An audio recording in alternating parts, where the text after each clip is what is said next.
Welcome everyone. Thank you for attending this session. We have an excellent panel and now we have Azume to take it over as moderator. Please introduce yourselves. Have fun. Hi, everybody. Thank you for joining us on the panel discussion today. I hope that everyone's been having a good time throughout the day at the conference. I know that I've been having a good time. There's been such great content, a lot of insight, a lot of learning from all of the sessions. And today's panel discussion is going to be just as amazing, right? We have amazing panelists who are coming to us today with a variety and extensive experience in their field. And they've also been doing work with CRIAC and with Eric. So welcome, get comfortable. Before we jump into it, I think that one of the a good way to start this is to give you some information on, or some fun facts on mentoring, because this session is why be a mentor, right? Did you know that 71% of Fortune 500 companies have a mentoring program? Did you also know that 89% of people who have been mentored go on to pay it forward and become mentors themselves? Mentees are 5 times more likely to be promoted, and mentors are themselves 6 times more likely to be promoted. Now, this is from a variety of information and facts and figures online, but I said all of that to say this: mentoring is a big deal. It is. And that's why we're here today, to have a conversation about what mentoring is and how we can use it to promote, one, our learning and leadership skills, immigrant career restart and integration, and just leverage all of the benefits that it offers us. Right? Everybody with me? Yeah. Awesome. So before we jump right into it, we have 2 very amazing young gentlemen with us. Doug Pickett and Bruce Randall. They are the executive directors of Eric and CRIAC respectively. And so before we kind of set the ball rolling with the panel discussion, I thought we'd hear a little from them about the awesome work that they do. Young men, I think I'll start with Bruce. Hi, Bruce. Hi, Azume. Thank you very much for that kind introduction. As Azume said, my name is Bruce Randall. I'm coming to you from Treaty 7 territory in Métis Nation number 3 here in the Calgary area. Very pleased to be part of this very esteemed group. And I know we're just going to hear some amazing things from Jade and from RJ and from Michael and from you on mentoring. My organization is like Doug's. We run mentoring programs, plain and simple. Stripped down to its very barest components, we connect newcomer professionals with, in our case, Calgary area professionals in occupation-specific one-on-one mentoring programs. We get mentees and mentors ready for mentoring, and we support them throughout the mentoring partnership. We use the word aspirational rather than transactional. The work we do is aspirational in the sense that we want people to be dreaming about where they want to end up. Mentoring itself is one of those tools, one of those pathways to help them get there. And you're going to hear today some amazing stories about why people mentor, and we try to take all of the collective wisdom and knowledge and move that into our mentoring program. So mentoring powerful relationships, benefits for both mentees and mentors. And I'm anxious to hear some great mentoring stories. So thank you for inviting me to this panel. Thank you, Bruce. And thank you to your team for all the work that you do in supporting immigrant professionals in the Calgary area. And I hit the boss jackpot. Doug is my boss, and I got lucky with him. Doug, did you want to talk to us? Oh my God, so much flattery going on this afternoon. Thank you so much. I think Bruce spoke really well to, sort of our approach. I think the whole thing about the Immigrant Employment Councils, and we're fortunate to have 2 here in the province of Alberta, is really about strategically convening people. So we do that vicariously through our mentorship program and also networking events. So, I mean, whether big or small, in terms of that connection point or that bridging point, that's what we do. And just quickly, historically, when we first started back in 2008, it was, okay, we've got employers sitting at the table. How are we going to do this? And we've got a talent pool out there in all major cities and in rural communities that are not being requited in their careers. So back in 2009, we said, well, you know, what are the best practices? What are we going to do? And I recall Bruce and I like looking at, well, Toronto is doing this sort of mentorship initiative, and it's like, okay, well, that sounds really interesting, sounds effective, and we thought, but there's no way that, being good Albertans, that we were just going to, you know, sort of take that design and template and just apply it, but that we would actually tailor it to both Edmonton and to Calgary. So here we are in 2021, and we've got well-established programs. We're considered experts now in the field of mentorship. And how did we get here, Bruce? I don't know. Age. But it's actually thanks in large part to the people who are sitting in this session today, who have been mentors and who have been partners in what we've been able to do. So we just were fortunate enough to be able to set up the structure and identify the need. And so you're going to now hear the real stories and the power of mentorship and why you should become a mentor in a mentorship program. So thanks, Azumi. You're welcome, Doug, and thank you to yourself and Bruce just for that insight and short history and letting people know that we've been doing this a while. But thank you again. Moving on, I think I should be introducing you to my panelists. I've got awesome panelists, y'all. Just get ready. They have a lot of content and engaging information, and you'll be better for it just by listening to us today. So first off, I'm going to start with Jade Boxroad. Jade, say hi. Hi. So Jade has been with RBC going on 16 years, if I'm correct. And then she's been an ERIC mentor for about 3 years.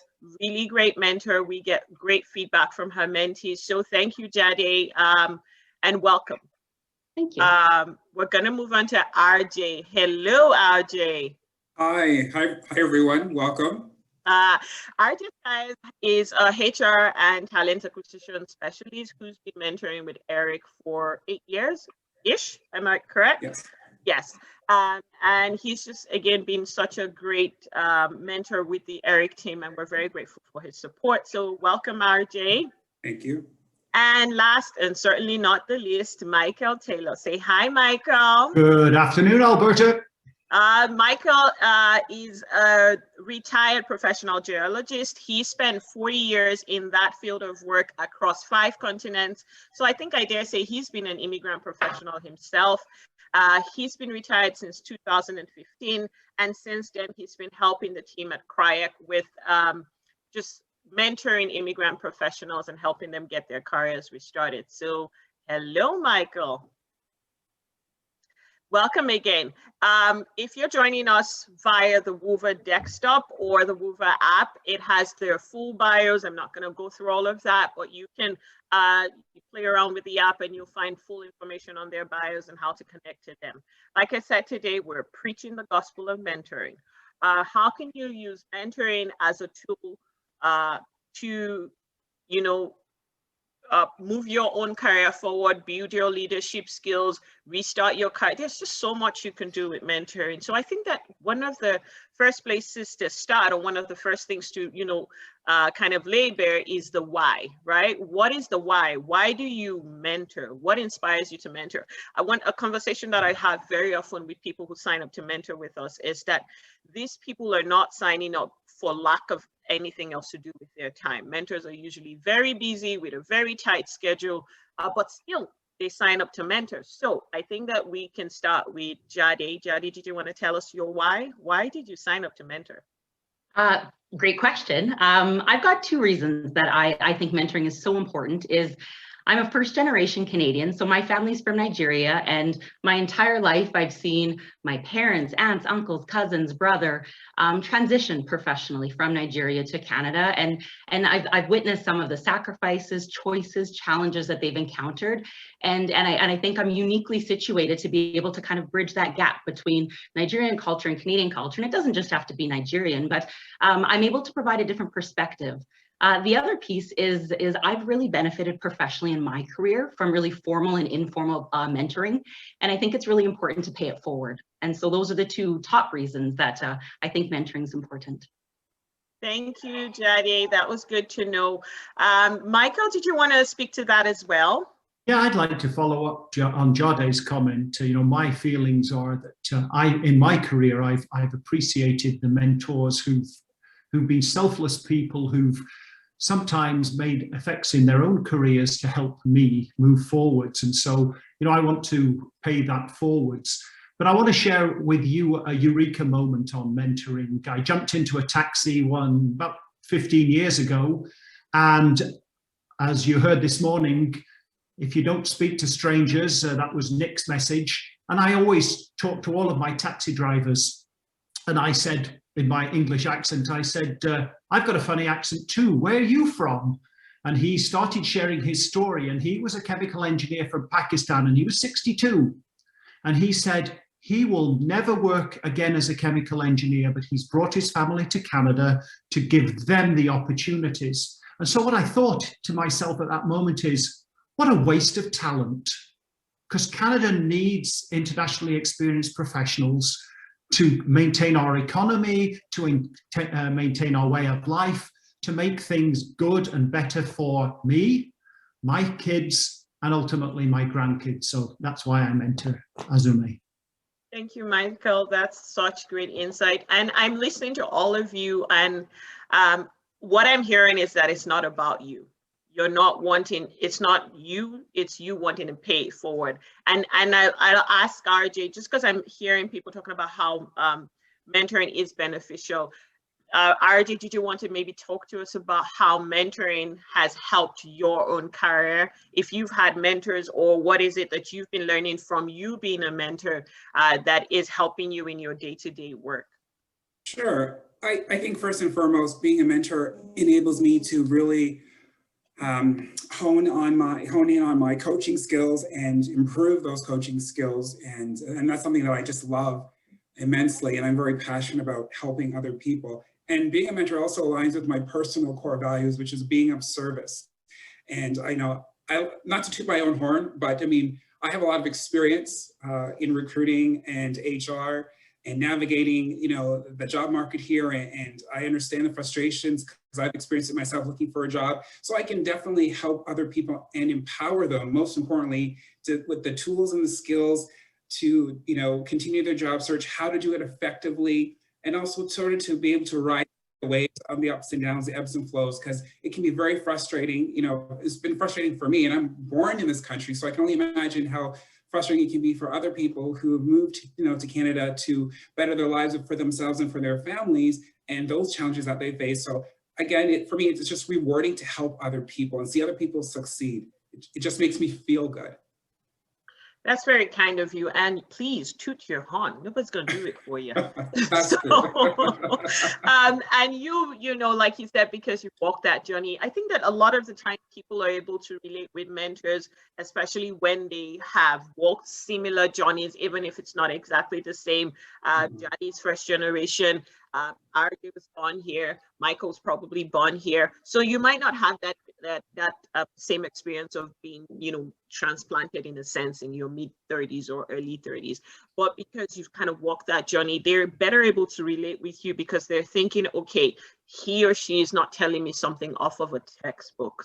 They've walked this path and they know what I'm feeling. Because sometimes mentoring is beyond just looking at their resume and pointing them in a professional right direction. Sometimes they just want to have that conversation about just that struggle with expectations and integration. I have lots of funny stories of myself. Let's not get into that. But so yes, again, thank you. Now I'm looking at this question, and there's some introspection going on with me, looking at the next question I have for you. But I'll start with Michael, and I'll ask, what is the best piece of career advice that you've been given? Oh, okay. I think back many, many years ago, I'm going to say almost 50. It's 1974. I've graduated from a British university together with 1,200 geologists, and I'm going to get a job at an oil company. Well, unfortunately, the oil companies only hired 12 people to work as geologists, and I was very frustrated. And my tutor said to me, start at the bottom of the career ladder, become a mudlogger. And to most, immediately I said, well, what is a mudlogger? And I said, for the geologist to function, he said, for the geologist to function, somebody has to go and collect the samples while drilling. And that's what you do. You get your hands dirty, you get soaking wet, you get rain, you get snow, you get frostbite, but start at the bottom of the career ladder. And that for me was where my career began back in 1974 in the field, catching samples in Niger in West Africa. That is, that's profound, because I think that it is just a reminder that we start to climb a tree from the bottom, right? It's okay if you want to, you know, slide in somewhere in there and then show what you can do. Because usually once you kind of, you know, slide in there at the bottom that you'd rather not be, but that's what you kind of have access to. Once you show what you can do, you show your skill, your experience, your expertise, you will stand out, and opportunities at that point will come to you. You'll find that you might not have to go looking for opportunities. Jade, did you want to answer that question as well? Best career advice I ever had was be patient. I think something that we're all very good at is kind of knowing where we want to go or where we want to end up. And Michael spoke to it earlier, where there's value in kind of starting. And I think my ability to do the job the way that I do it now and be at the level that I'm at is because I have worked my way up, and every job that I've had, every position that I've been on, every project that I'm involved in has kind of prepared or created foundation for me to be more successful for the next one. So be patient. It'll come, I promise. It will, I can tell you. RJ, did you want to just chip in a little something on that? Sure. I mean, I've been fortunate throughout my career that I've had a lot of people share some, you know, really good advice. Some I've listened to and followed through, and some it kind of went through one ear and out the other. But what that really stuck to me was this one. I can't remember who told it to me, but it was a few years ago, and it was, love what you do and do what you love. And I can honestly say that I truly love the career that I've chosen at this point in my life. And it's because I just love working with people, interacting with people, and helping people. I'm a people person. So yeah, I'm doing what I love, and I love what I do. And I think that's really important, especially if you're spending 8 hours a day, you know, in your career or your job. And if you don't enjoy it and it's not fulfilling to you, then is it really worth it? So then you really have to think, you know, is this something I want to continue doing, or, you know, maybe go down a different avenue and pivot, you know. And maybe that could hold true for, you know, new Canadians. You may have done something in your the country you're from, but you moved to Canada, and it might be a bit more challenging to go down that career path. So be open to, you know, trying something different. And if that was something maybe you were an engineer, you know, back in your home country, and once you moved to Canada, you realize, oh my gosh, this is a land of opportunity. I can truly do anything I want. So here's a great opportunity then to maybe change your path and embrace, you know, the new Canadian landscape and do what really makes you happy. Yes, I totally agree with that. You know, relocating and restarting your life in a new country, anywhere, including Canada, is an opportunity to reevaluate your choices. You get a chance to restart. Like and restart in not just your career, you get a chance to restart with building networks and, you know, a lot of things. So I'm that person that looks at the glass half full. So you want to look at it as, okay, this is my situation and what can I make of it? For me, I think that when it comes to career advice, one of the things that I have sort of like a mishmash in my head that I've received, you know, from people. But one of the things that kind of stands out to me is, I think someone was talking to me about how speed and perfection can be a problem with career growth, right? So if you are that person that wants to get it done overnight, you're not helping yourself. It probably wouldn't happen. And if you get into that dream role or whatever overnight, you're probably not ready for it, and you might flunk it. And then the person was talking about perfectionism, in that how I have friends who say that I have OCD. I'm not going to name them, but I'm that person that likes to dot all my T's and cross all my I's. But if you're waiting until you have everything right, you know, everything in perfect shape before you make that move, or before you take that step, or before you step out on a limb, then you're not doing yourself a favor either. So thank you guys for sharing, you know, such great insight. I'm continuing to learn. Doug, did you want to mention? Yeah, I need to pass on something that I couldn't resist. I'm sorry. Okay. Something that my mom passed on to me many years ago, and she uses the garden, of course, as a metaphor. But you know, flourish or blossom where you're planted. And I think that it talks about attitude. It talks about taking advantage of the nutrients that are around you, the foundation that's there, and basically take advantage of it. So I needed to pass that on. And I know my mom will be, thank you, God bless her. And that is true. That is true. If you find yourself in a situation, you can get mad about it, or you can just choose to thrive. So I'm gonna let Jade answer the next question. If you're how do I say this? So when you're looking out for a mentor, maybe or a mentee, are there things that you're looking out for? Are there things that jump out at you as a red flag, or as a green flag, or as a maybe not?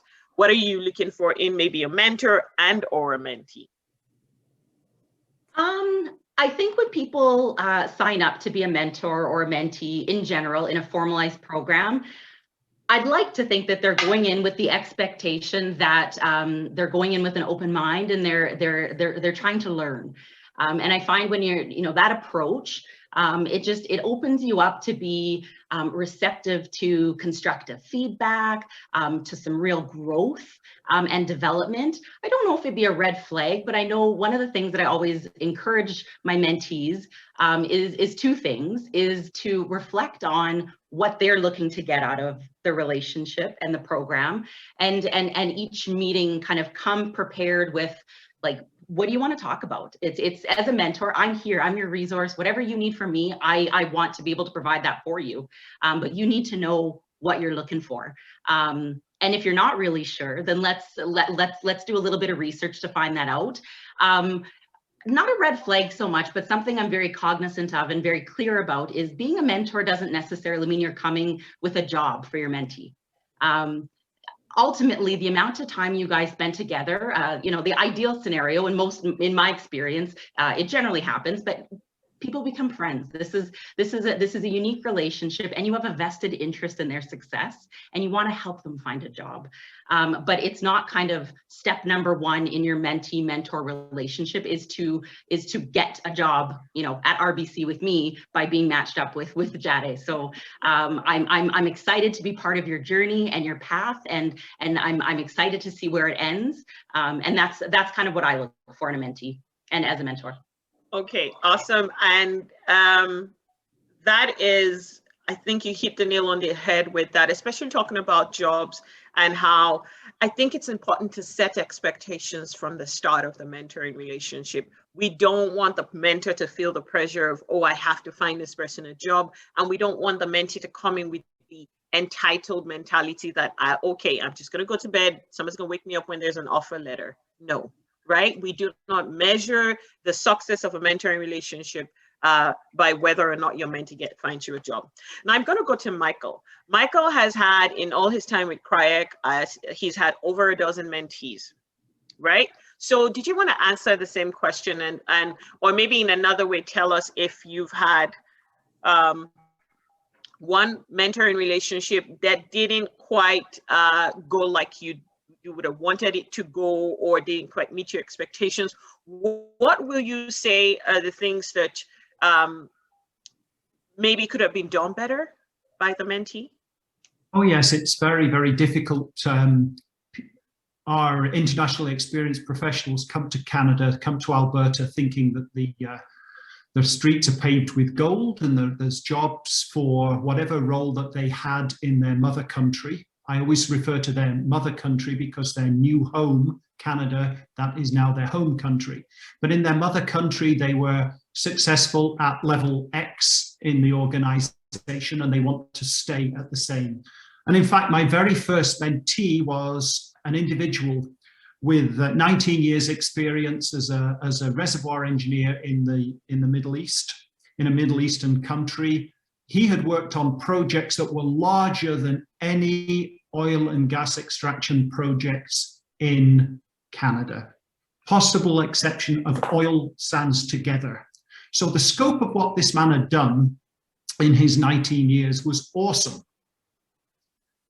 But he had to have a job which had a corner office.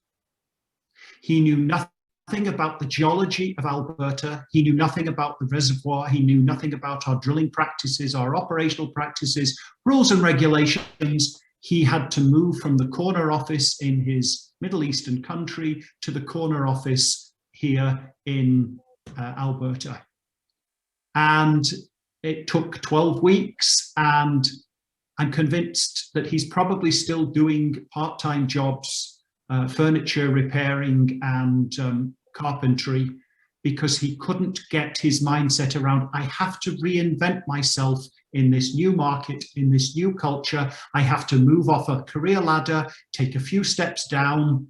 And as I said earlier, I was told to start at the bottom. I'm not suggesting that, but in our career review, we said, okay, let's look at the various steps and let's see what rung on the ladder you can actually fit into. And I'm sure you'll run up it, but you have to be willing to lower your pride to accept that you've got a learning curve. You can make it very fast, but you've got to relearn. And sadly, I don't think the message ever got through. You know, that's something that unfortunately we kind of see. And I think that is tied to expectation management, right? Because of the process that it takes to move here as an immigrant professional, people have to prove their education, prove their experience, prove their English language competency. They got to prove all of these things. And then also when you're applying, the process tells you that you're NOC, so essentially your role is in demand. And so some people have the idea that someone's going to snatch them up at the airport, give them an offer letter, and everything's just going to roll around. You know, expectation management is what I think the problem might be in some instances, where we're not saying that you can't start at the top of the ladder. We're just saying that why don't you manage your expectations and see if you cannot, like, if you're not able to start right at the top, at par from where you're coming from, what are your options? You don't have to go right down to the bottom, but like you said, look at all the rungs of the ladder and kind of figure out where can I, slide in, and where would I get the fastest speed, right? But that is really great information. And another thing that crosses my mind is I usually would have conversations with my clients about unlearning, learning, and relearning, right? You know how you talked about sometimes clients just need to, this is now home. I like how you made a distinction between a country of birth or where they're coming from, a home country. This is now home, and so we want to figure out how do things work here, and how do we work the way that things work here, right? And so just that thinking of unlearning a few things, learning a few more things, and then relearning. It's a cycle. It doesn't end, but you just got to keep at it, right? So thank you for sharing that insight. Moving on, this next question, I think that maybe in 2019, if we were thinking of the world, we would have been saying, oh, the world is a global village and everything is online. And 2020 just came in and knocked it right out of the park. It's like, what do you mean online? I'm gonna show you how it's done. But anyways, 2020, everything moved online, literally everything, including mentoring. And I'd like for you to share tips on how do you, because there's a chemistry in a sense that comes with physical interaction. Now, how do you overcome that absence of physical interaction in virtual mentoring relationships. RJ, did you want to start? Sure. Excuse me. I would say for myself, I mean, I really embraced technology, and I used, apps that I really didn't use prior to the pandemic, like Zoom. I didn't know what Zoom was until last year. And Microsoft Teams, I didn't know what it was until last year. But I find that, if you harness some of these great tools and apps, for example, like Microsoft Teams, it's phenomenal because you can share screen with someone. So I could be, going over a resume and pointing out certain errors or mechanical, sentence structures, whatever the case may be. But I can circle, I can underline. My mentee can see exactly what I'm doing as I'm doing it. So for me, it enhances the whole interaction. And if I wanted to talk about a particular topic and I wanted to jump to YouTube to maybe have someone else sort of iterate what I've said or get a different perspective, well, now we can watch it together. They can ask questions after it's done. I can comment on it. So for me, it just sort of really heighten the experience of being the mentorship. Mentee-mentor sort of relationship. I mean, I can see a glimpse into their living room, we can talk about art on their wall. So it allows me to really kind of get to know them much better than previously where we're meeting at a coffee shop or, where there's a lot of noise, potentially distractions. This interaction with, online, for me, it's better. It's quiet, it's more focused, and I can do a lot more than I would have done previously. That is true. Jade, did you want to speak to that as well? I feel like I need to do a little bit more online collaboration like RJ. I got some good tips there about sharing some videos. See, we're all learning. I would agree. I think we've always or I've always had kind of mentorship relationships where we've met at a coffee shop, we've met in the office, and having the Zoom meetings and the WebExes, I think it's allowed us a level of to develop a level of personalness that I think didn't exist as quickly. So, like as you're talking, my daughter will come into the screen because it's after school, or maybe I get to see, perhaps your animals or your family. And so it's just, I'm finding that it quickens the personalness of the relationship, which I really quite enjoy. Yes. That is true. Michael, did you want to chip in something about that as well? Yeah, I think for me, it's the new normal. This is now, I can't see the whole process of hiring going back to the old way of doing things, of sitting in a waiting room, waiting to be called into a sterile environment, an empty boardroom with somebody's got sheets of paper in front of you and they ask a set of questions. And I like the comment that was made about the intimacy of sharing in the living room. I'm talking to you from my dining room. You can see my art on the wall. I heard you mention the art, RJ. I thought I had to point that out. But it truly is about the relationships. And one of the things that I've had the pleasure of doing, will be starting mentoring my 4th international mentee. I have mentored individuals so far in Brazil, Algeria, Sakhalin Island, Russia, and I start with somebody in Tehran on Saturday morning.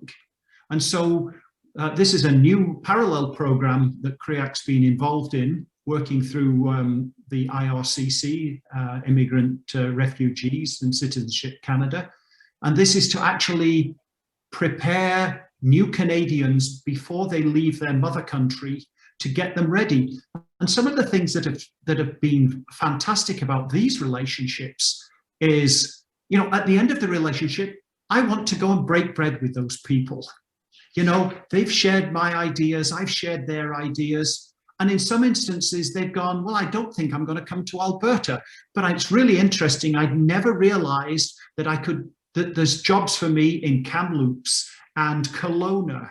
Now, I'm not trying to downplay the Alberta advantage, but at this moment, for this particular individual and for his family and his lifestyle and his interests and pleasures, he'd be better off in Kelowna than somewhere in the energy corridor between Calgary and Edmonton. That, you know what? that is such great insight that you have continued to share as a panel. And if we're talking about artworks, check out the one behind me. I can see the one behind you, Jade. I'm coming to you from my dining area as well. And when Jade talked about her daughter coming in, my boys are home today and I'm here praying, Lord, don't make them come downstairs. Otherwise, we're going to have guests, uninvited guests. But anyways, I like how you all spoke from a perspective of this is how we do things now. We got to figure out how to make it work, right? We can long for the days when everything was what we refer to as normal. But like Michael said, it's probably going to be a new normal for a while or forever. We don't know. But we want to leverage it. We want to make the best of it. One of my tips for virtual mentoring is you want to maintain the same level of commitment as you would an in-person mentoring, right? So don't think because it's virtual mentoring, if you show up when you like, or you like, just that same energy with the physical in-person mentoring, bring it to the virtual mentoring, because it's the same value you're going to get. What you're going to get out of it, what you put in it. And another tip that I share is try to connect with your mentors and mentees through a variety of platforms. I like how RJ talked about Teams. I didn't know about Teams before all of this started. I'm more familiar with Zoom, but then now I know much better about Teams. And sometimes you want to integrate phone calls into it. You want to integrate a lot of email exchange because you want to see how your mentees are engaging across various platforms, because they might have telephone interviews before they have video interviews. And you just want to make sure that you're able to see how they engage and provide them feedback, right? Are we doing okay? Everybody doing okay? Yes. So I'm looking at the next question. And again, I always think about myself, putting myself in the shoes and how this applies to me. And I'm thinking preparation. I've seen the difference that preparation makes in any endeavor. So are you trying to are you going for an interview? You got to prepare. Are you doing a presentation? You got to prepare. You got a panel discussion like we do today. You got to prepare. It does make a difference, right? So maybe I start with, who do I start with? Jade, do you have any tips for how mentees can prepare for a mentoring relationship? I'm going to put a plug in for Eric. I think you guys do an amazing job for the workbook that you send out for the mentors and the mentees.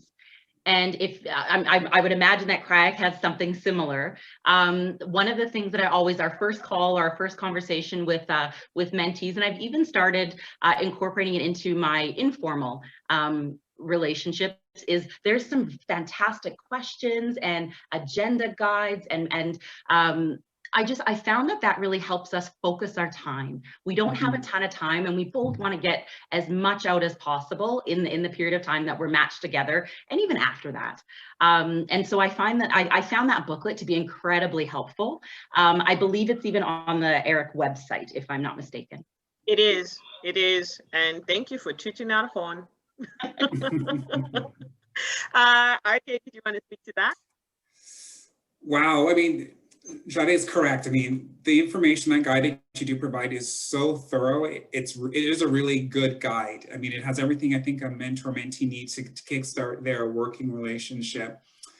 The only thing I could really think of to say is to mentees, and I mean, I'm fortunate the ones that I've worked with have been very open and receptive to my suggestions and ideas and that type of thing, is just to come into that relationship with an open mind. And again, not to have the mindset, well, this person's going to get me a job, because that's not what's going to happen. So if you have that, thought in your mind from the onset, it's a bit of a rude awakening, or you're certainly going to frustrate yourself. But to what Jade had said earlier, and that is, be patient. It's a process, and, the right position will come to you at the right time. So, and not to be frustrated with the process, to enjoy it and relax, and get to know your mentee as your mentor as your mentor gets to know you, and then just really enjoy the process. Have an open mind, and yeah. That is great advice. Before I ask Michael for his thoughts on that, I just wanted to mention that we're going to take questions as we begin to wind things down. So if you've got questions, please put them in the Q&A chat box, and we'll get to them as we wrap things up. Michael, did you want to share some tips that you think might help mentees prepare for mentoring relationships? You have to be prepared to self-reflect on what you've done and why you've done it in your career. And so I take my mentee and ask them the question, when you were a 10-year-old kid and you were looking out at the future, what got you excited? What did you think your dream job was? And this is what Claudia talked about earlier. And then I take them to the threshold of secondary education. They're about 18 years old, and the world is in front of them. They're going to learn they're going to get the formal education and training to get into the workforce. What did you pick and why did you pick it? Were you going for the job?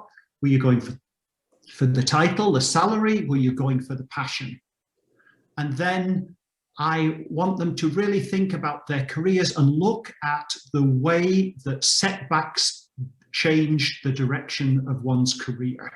And I have a little graphic that I use, and I did a tips and tricks for CREAC about a couple of weeks ago that I shared with the young mentors, as opposed to the old mentors, and how to build a step-by-step approach and literally ask yourself why you change the direction in your career. And sometimes it's possible, a positive change, but most times it's negative. So I ask them to self-reflect on how they handled those negative changes, because many of them are in a negative mode at the moment. They've come to Canada, the streets, the pavements of gold have all been rolled up and put in the bank vaults, and now they are desperate to find something, and they're frustrated and angry. And so how have you handled these things before, and how will we handle them going forwards? Because for me, mentorship is owned by the mentee. It's never owned by the mentor. And I will go in whatever direction they want to go. I take my mentees, even in the time of COVID, I take my mentees on a walk around the University of Calgary campus, the Calgary Research Park. I point out the resources, I introduce them and present them to their competitors in the job market.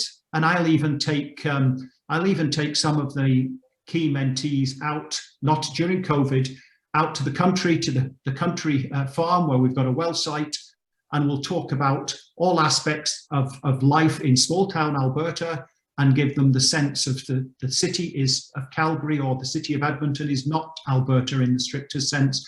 There are opportunities galore outside the energy corridor, and they need to reinvent themselves to make careers in their new home country.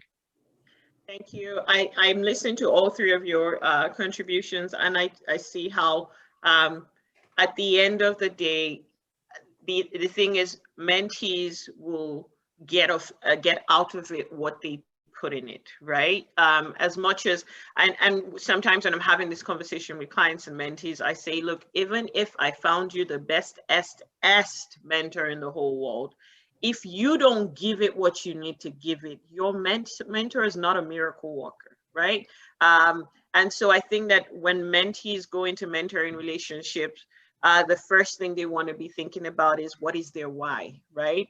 And once we address what is our why, like we started off, if your why is, I just want to get a job, then maybe you shouldn't be mentoring, because that's not, does that happen very often? Yes. But that's not the goal in a sense, right? And then another thing that I suggest to mentees is, you might want to have a goals document, right?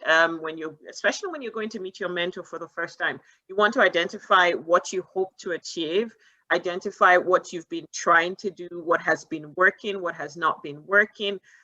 Because what happens is, when you go to your mentor with all of this prepared, your mentor kind of has a bird's eye view, and they can meet you where you are, right? It shortens the process, it makes it easier.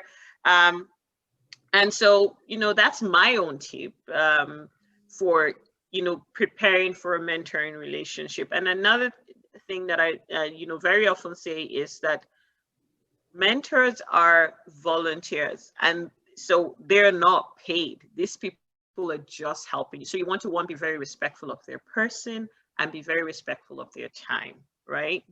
Nobody owes you anything is how I like to think of the world. Nobody owes me anything. And so anything that anybody does for me or gives to me, I am grateful.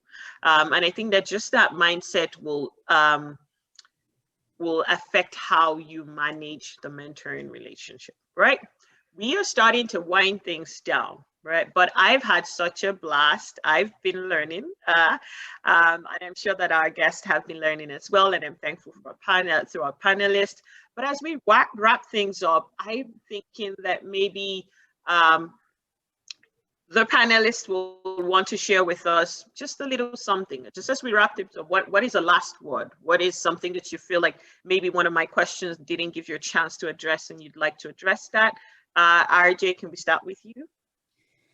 It's a tough one, it's a tough question. Gosh, I guess in my parting advice would be, you know what, because we've all said really great things. Michael said some wonderful things. Renee said some really great things. You know, Bruce said some stuff. Doug has said some things. You've said some things.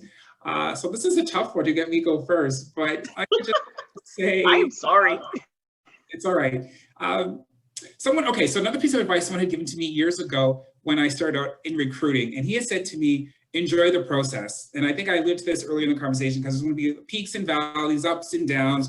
Emotionally, you'll get excited, you'll get frustrated, you'll be upset, angry. Just, you know what, just take a deep breath, breathe, smile, and be grateful, be thankful. You know, wherever you may have come from, and it may have been challenging there, you may not be facing the exact same challenges here in Canada. I really, truly feel this is just an amazing country that has so much to offer everybody. You know, we're such an inclusive country in every sense of the word inclusive. So enjoy the process, you know, enjoy those great moments. And in those tough, challenging moments, keep this in mind, it's temporary, right? This too shall pass. That is true. It is temporary. And that just reminds me of the fact that we have quite a number of our mentors were previously mentees. And when you said this too shall pass, that's what I was reminded of, because these people had their own journeys and now they've overcome in a sense, and they've come back, right? To give back and help other people. You know, I'm coming to you, Jade. I was thinking hard. I don't know if you could see the smoke. I saw it. I guess the last thing that I would say is, whether you're a mentee or a mentor, if you're thinking about it, do it. Try it. When I reflect on my career, some of the scariest moves that I've ever made in my career have been on the advice of really trusted advisors that have coached me. And whether that's moving away from Edmonton and maybe doing something rural, whether it's going into jobs that on paper aren't really what I thought they would be, raise your hand, try it. Because they said it before, but life is what you make it. You know, you always have the opportunity, and you can orchestrate opportunities regardless of the role or the job that you have. Awesome. There's not a lot of time, but Michael, I'm still going to let you get a minute or 30 seconds to chip your thoughts in there. So I want to come back. I want to come back to the comment I made about this is the new normal. So my advice to both mentors and mentees is get your act together. And by that, what I mean is adopt this technology. We talked about Microsoft Teams. Learn how to use it. Set yourself up professionally. Make yourself ready for prime time. You are going to be on the stage. Practice your lines, practice your elevator pitches. In fact, I tell all my mentees, get an old cardboard box, put it behind the camera, put your talking points that you want to raise when you're having an interview. Prepare, and think about what the things you might want to say, and have the talking points ready, so that when you're nervous, when you're in a time of stress during that hiring interview or the informational interview, etc., You're doing what the great politicians do. They've got their lines. You're doing what the great actors and actresses have done. They've practiced their lines. They know their parts. Now, I'm not suggesting that you play somebody else. You play your own role, but you have to practice it. And some of the conversations that were on the chat this morning was all about how introverts handle this thing. And I'm going to blow my cover. I am a terminal introvert. By all standards, if I do a personality test, I'm right out there on the left side as an introvert.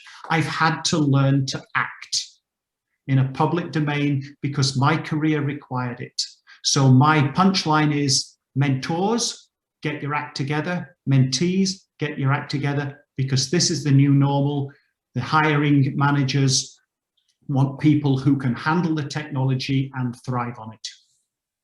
Thank you. Thank you, Michael. I didn't see that one coming about you being an introvert, but but thank you so much. And I liked how you talked about preparation and practice. And that's, in my own last words, in a sense, is something that I try to drive home with mentees, especially when it comes to things like interviews.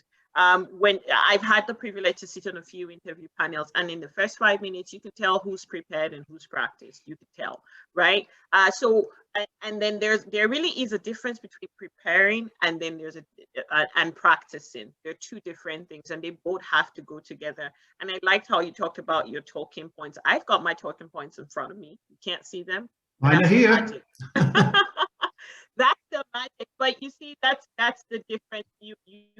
It shows in the quality of your work when you've taken the time to prepare and to practice.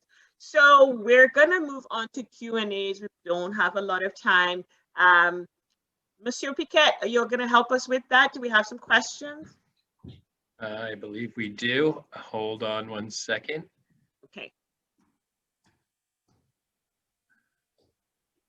I was going to say, Azumi, there's a question that Farah has asked a couple of times, and it's about what happens, great question, I think, for the whole panel. What happens when your mentee feels like giving up? Okay, should I take that? Anybody want to jump in? I can speak to that. I actually have an example of it. Go ahead. Yeah, so I was working with one of my friends, and he was getting frustrated. He's coming, he's got 10 years worth of banking experience, and he had found kind of a temporary job. His contract was running up. He was getting very nervous and he was frustrated. And I was introducing him to recruiters, and he was getting interviews, and all the feedback was so positive, and it was a matter of timing. And so I was texting with him yesterday because I had an RBC recruiter reach out to me and say, hey, your guy, I've been trying to offer him a job for the last 2 weeks and he's not returning my phone call. And what a terrible predicament to be in, but he's been hired by another bank because we took too long to offer him the position. So timing is everything. Don't give up. All of the mentees that are in these programs are experienced, capable professionals. This will come. Thank you. Thank you for driving that home in the sense that the mentees are like, we're not questioning their skills or their experience or their education or their expertise. These people bring their A game in that sense, right? But then there can be frustration sometimes with, just like you said, timing. Look at him, they're chasing him now. Oh my God. But you see, that didn't happen the day that he landed, right? He went through his process. And when there's frustration, I think that sometimes you want to help your mentee to step away from just that pressure and, help them to understand that. And you want to help them look back and see the progress that they've made, no matter how little it is, right? Even if what they have is a transitional job now that they didn't, in a sense, leave their country from. But you want them to think of it like, what if you didn't have nothing, right? And you didn't have any income, right? If they've taken an exam or in project management or in business analysis and they've passed an exam and waiting for the opportunity that will let them use that skill, help them to look back and think of, you wrote this exam and you passed it. You're making progress. Baby steps are steps all the same, right? I just want to share a conversation that I had yesterday with my reservoir engineer. It was our 15th mentoring. It was our closing transition. And he said, well, Mike, what am I doing wrong? What am I doing wrong? And I said, you're doing nothing wrong.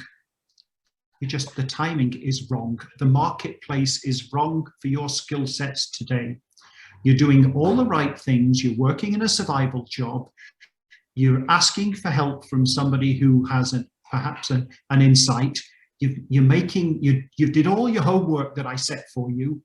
Your resume, the study that you do of the job, the pull apart of the posting, the research that you've done behind the scenes about the company and the work that they do and the reservoirs that they're in and so on. You're doing everything right. It's just that the market isn't ready for you at this moment, and patience has to be the virtue that you have to now practice. I can't find you a job. That's not my job. But I can also say you're doing all the right things and you've followed everything, every guidance point, and you've absorbed everything I've told you, and you've challenged me on many things, but you're as ready for prime time as I can make you. That is true. Sometimes it's just, and I think that we being in the middle of a pandemic now makes it even more tricky. And then for people in the oil and gas sector, just take that a notch higher. It's extra tricky. So for anyone who might be, listening to us today who's in that situation, it's so long as you've given it your best shot, just chill, it'll happen sooner, hopefully, rather than later. Doug, did you have any other questions for us? We don't have a lot of time. Yes, there was somebody who expressed, certainly frustrations of, being invited from overseas and then brought here, and then of course meeting some of the sort of the barriers that they're facing today. But I think we've kind of addressed some of them. I think you've all spoken to about sort of maintaining a certain attitude and the expectations too, keeping expectations in check. But I'm gonna maybe reference a question that's coming from somebody who's considering mentorship, and what's the kind of commitment, like who can be a good mentor? How much experience do they need to have? It's in their last comment was it needs lots of confidence for sure. But maybe if the panelists would like to speak to, was that your experience coming into it? Did you have some trepidation coming into being a mentor? Because I know I did even when I was considering mentorship, but I'll just put it out to y'all. Who's gonna go fast? RJ? Okay. I didn't have any trepidations. I was really excited to jump in because it was something that I just felt led to do. And again, like I said, it falls with my core values of being of service to other people. And when I approach it with that mindset, I couldn't be nervous, right? I've got a lot of great information that's going to help somebody better their career or start their career here in Canada, better themselves, their family. When you're having an impact on someone's life, for me, it was just like, I couldn't help. I had to do it. You know what I mean? I was compelled to do it, and I was going to make it work because I was committed, and it's something that I really enjoy. That is true. I find that sometimes when I have to do things out of my comfort zone, I do feel a sense of, oh my, can I really do it? But at the same time, my question to myself is, what is my option to not do it? And I usually will not want to not do it. So I usually would step out and do it. We need to wrap things up. Everybody, thank you. You probably can tell that I'm excited and happy. The discussion went well. You all brought your A+++ game. And I'm hoping that people have gained from the session, just as you've poured out from your hearts and just from the passion that you have to support immigrant professionals into settling into their own career.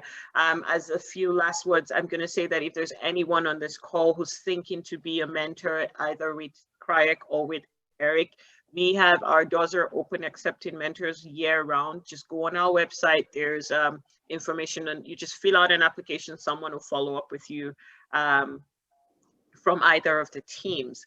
Aside from that, if you're wanting to be a mentee, you've been thinking about it, the process is the same. Fill out an application online.